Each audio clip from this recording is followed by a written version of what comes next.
This video is about the assessment and evaluation records that we have that are required to be completed quarterly. These are the base requirements to show progress of children's learning as detailed in the regulations 73 to 76. The assessment records are for children who are under school aged and are based on the early learning years framework, and the evaluation records that look the same are for school age children, and they're based on the My Time Our Place curriculum. The tools that are useful for the completion of these sheets are your curriculum program or your diary, the Early Years Learning Framework or My Time Our Place. You can find the full editions of those on the ASEQA website, or they are summarised in the back of your diaries.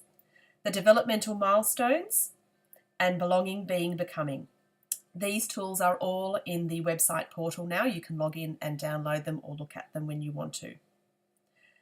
How do these things help? You take your goals, observations and descriptive reflections from your curriculum plan to complete the details on the assessment sheet. Use the ELF outcomes in the diary to assist in identifying the outcomes the child has reached. And use the developmental milestones to make comments about the child's development and identify any concerns. Use belonging, being and becoming to analyse your observations and goal outcomes for future planning directions. So in practice, if you look at this first box, family relationship cues, this is information that you get from the parents, whether it be formally or through conversation. If you've used it as a goal in your curriculum plan, it is perfect to go in here. And if you are using electronic versions, you can simply cut and paste.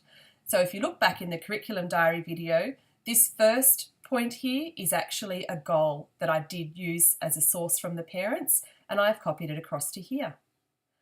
The interests and experiences have come from my observations that I noted in the diary. The general comments about the development relating to this I have researched from Belonging, Being, Becoming.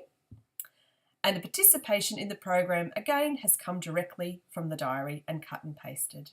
I've then put some other examples of what happened throughout the quarter. When it comes to the end of the quarter, you can fill in the rest of the diary. So it's good practice to fill monthly, to fill these up. That way you're keeping on top of what's happening with that child, and also you're not leaving it to the last minute. It makes sure that you have a more meaningful record that is accurate and useful for your planning rather than just putting it together at the end. So fill in the top section on the front page as you complete the goals in your diary or curriculum plan each month.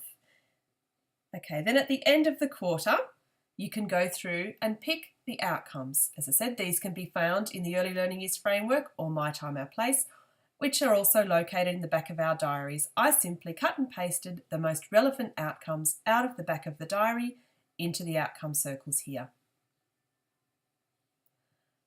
I then put the comments and contribution from the family throughout the period. These comments here were the ones that I thought were the most significant that carried on throughout the quarter, and that is that goal, that first goal that I set in the diary at the beginning of the year. Down here, dates of goals and experiences. This is where you can put reference to where the observations that you have noted on here can be found in your diary so that the links can be shown between your curriculum program and the progress record of the child's individual learning. Here, what was the most significant experience that you observed for this child? Is increased independence. Again, I picked the most dominant thing that I had observed of this child for the quarter. Was there enough space and time for the child to explore? I've put yes, because she did have some very positive learning experiences throughout this quarter. But an example as if there was of no is if the child was unable to settle at activities or there was ongoing conflict about shared toys or space. They would be some examples of when you would then go and reflect on your environment.